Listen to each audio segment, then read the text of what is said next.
Olá, bem-vindos ao Direito Sem Juridiquês. Hoje a gente vai mergulhar no informativo 1184 do STF, de 4 de agosto de 2025. Nossa missão aqui é aquela de sempre: descomplicar as decisões do plenário, né? Focar no que realmente importa para quem está na batalha dos estudos, seja para concurso ou na faculdade mesmo. Exatamente. E olha, esse informativo veio com temas bem quentes, viu? Vamos passar pela correção da poupança lá do Plano Collor 1, a responsabilidade das plataformas digitais, que deu o que falar, critérios de fiscalização dos tribunais de contas, o marco legal das garantias, aquele acesso a dados de celular apreendido, sabe? E também taxas por serviços de segurança. Bastante coisa. Bastante coisa mesmo. Então vamos lá, para não perder tempo. Começando pelo Plano Collor 1. A questão era se aqueles valores bloqueados nas poupanças pelo Bacen lá atrás teriam direito à correção por expurgos inflacionários. Como ficou isso? Então, a resposta curta do STF foi não. E o ponto central, assim, o que é crucial para entender e para levar para a prova é o seguinte: esses valores bloqueados não estavam, tipo, previstos no acordo coletivo que o próprio STF homologou na ADPF 165. Como não tinha previsão expressa lá naquele acordo, que é o que vale, né, não tem direito a essa diferença de correção específica para os saldos que ficaram retidos. O acordo é a chave. Entendi. Faz sentido. O acordo homologado é que manda, e a tese fixada meio que reforça isso, né? Diz que o direito à correção depende da adesão ao acordo e que não cabe ação rescisória para discutir coisa julgada baseada na constitucionalidade dos planos. Perfeito. Basicamente pacificou a questão com base nos limites do acordo. Certo. Agora, pulando para um tema super atual e, nossa, polêmico, responsabilidade das plataformas digitais. Redes sociais, provedores, como fica a responsabilidade deles pelo conteúdo que os usuários postam? Pois é. Aqui o STF mexeu bastante na estrutura que a gente tinha. O famoso artigo 19 do Marco Civil da Internet. Ele foi declarado parcialmente inconstitucional. Parcialmente? Como assim? É que a regra antiga, aquela que dizia que a plataforma só podia ser responsabilizada por conteúdo de terceiros se tivesse uma ordem judicial específica mandando tirar e ela não cumprisse, Aham. bom, essa regra foi considerada insuficiente. O STF entendeu que ela não protegia adequadamente direitos fundamentais, nem mesmo a democracia, sabe? Especialmente com a velocidade e o impacto das redes sociais hoje. Entendi. Então quer dizer que agora uma plataforma pode ser responsabilizada mesmo sem uma ordem judicial prévia. Isso não é um pouco arriscado? Para a liberdade de expressão, por exemplo? Seguinte. Sim, a plataforma pode ser responsabilizada sem ordem judicial prévia em algumas situações. Por exemplo, se ela for notificada sobre um conteúdo que é claramente ilícito, tipo crime mesmo, e não tomar as providências cabíveis com diligência para remover aquilo. Isso também vale para casos de contas falsas, que são usadas para espalhar desinformação, ou quando há replicação de conteúdo que já foi declarado ilegal por uma decisão judicial anterior. Nesses casos, bastaria a notificação a uma responsabilidade mais direta. E outra seção relevante: conteúdo impulsionado por robôs ou aquele conteúdo pago, sabe? Publicidade disfarçada ou disseminação em massa automatizada. Nesses casos, a responsabilidade da plataforma é presumida. Ela que vai ter que provar que agiu rápido e diligentemente para remover ou impedir. Nossa, bastante detalhe. E tem mais alguma coisa importante nesse ponto? Tem sim. O STF criou o que chamou de dever de cuidado específico das plataformas para conteúdos considerados gravíssimos. Coisas como terrorismo, crimes contra crianças e adolescentes e incitação a atos antidemocráticos. Nesses casos, se a plataforma falhar em ter mecanismos para prevenir ou remover rapidamente esse tipo de conteúdo, ela pode ser responsabilizada por uma falha sistêmica. É uma responsabilidade mais forte. Das e-mails. Ah, bem lembrado. Para esses casos, e-mails, mensagens diretas em aplicativos, reuniões virtuais fechadas, o artigo 19 do Marco Civil continua valendo integralmente. Ou seja, para acessar ou responsabilizar por conteúdo privado, ainda precisa de ordem judicial. O sigilo das comunicações foi preservado aí. Ufa. E o STF também fez um apelo para o Congresso legislar, né? Exata. Deixou claro que a situação é complexa e que o ideal seria uma nova lei mais adequada aos desafios atuais.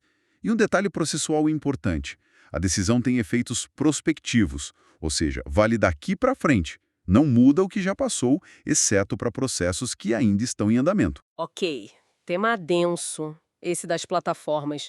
Mudando um pouco de área, mas ainda falando de controle e eficiência do Estado, tribunais de contas. Eles podem escolher o que vão fiscalizar, tipo fazer uma triagem? Podem sim. O STF validou uma norma lá do Tribunal de Contas do Espírito Santo que permite exatamente isso, uma análise prévia de seletividade. O TCE pode usar critérios como risco, relevância do gasto, materialidade, para decidir onde vai focar a fiscalização. A ideia é otimizar o trabalho, né? Usar os recursos do tribunal onde o controle é mais necessário. E isso não seria uma renúncia de competência do tribunal? Não foi esse o entendimento do STF. Eles viram isso como uma forma de gestão eficiente do controle externo, algo que inclusive está em linha com o que o próprio TCU já faz. É gestão, não renúncia. Certo. Faz sentido. Agora, ainda nessa linha de buscar mais eficiência, mas do lado do crédito privado, o marco legal das garantias. Aquela parte que permite execução extrajudicial de garantias, como buscar e apreender um bem móvel financiado, sem ir direto para o judiciário. Isso passou pela STF? Passou e foi considerado constitucional. O STF entendeu que esses procedimentos extrajudiciais estão alinhados com uma tendência maior de desjudicialização, sabe? Para tentar desafogar um pouco a justiça e dar mais agilidade na recuperação de crédito. Mas o devedor fica sem defesa? Não, de forma alguma. O acesso à justiça continua garantido. Se o devedor achar que tem algo errado no procedimento extrajudicial, ele pode sim levar a questão ao judiciário. Além disso, geralmente existem mecanismos de defesa na própria esfera administrativa ou extrajudicial. E teve algum detalhe, alguma condição importante nessa decisão? Teve, e foi crucial. O STF deu o que a gente chama de interpretação conforme a Constituição. Significa o seguinte: o procedimento extrajudicial em si é válido, mas a forma como ele é aplicado tem que respeitar os direitos fundamentais do devedor. Na prática, o que isso quer dizer? Quer dizer que, por exemplo, na hora de fazer a busca e apreensão de um bem móvel na casa do devedor, não se pode violar a privacidade de forma desproporcional, nem a honra da pessoa, nem a inviolabilidade do domicílio, salvo as exceções legais, e sempre respeitando a dignidade humana. A lei vale, mas com esses limites claros da Constituição. Entendido. A eficiência não pode atropelar direitos fundamentais. Agora, mudando para a investigação criminal. A polícia encontra um celular perdido, abandonado numa cena de crime. Pode sair olhando tudo o que tem dentro sem autorização judicial? Essa é uma questão delicada e que gera muita dúvida, né? O STF diferenciou duas situações.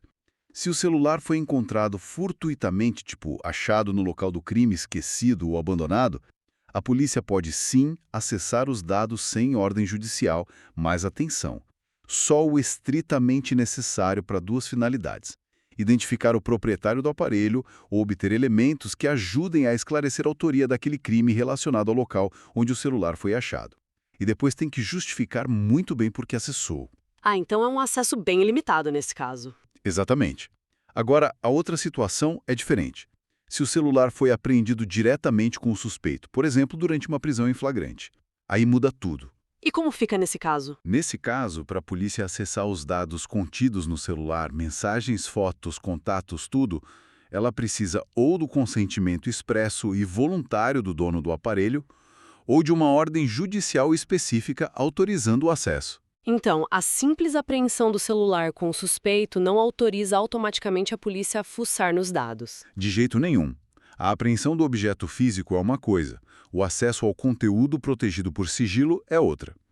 E essa decisão também vale daqui para frente para casos futuros. Claríssimo. Para a gente fechar, uma questão tributária que sempre aparece.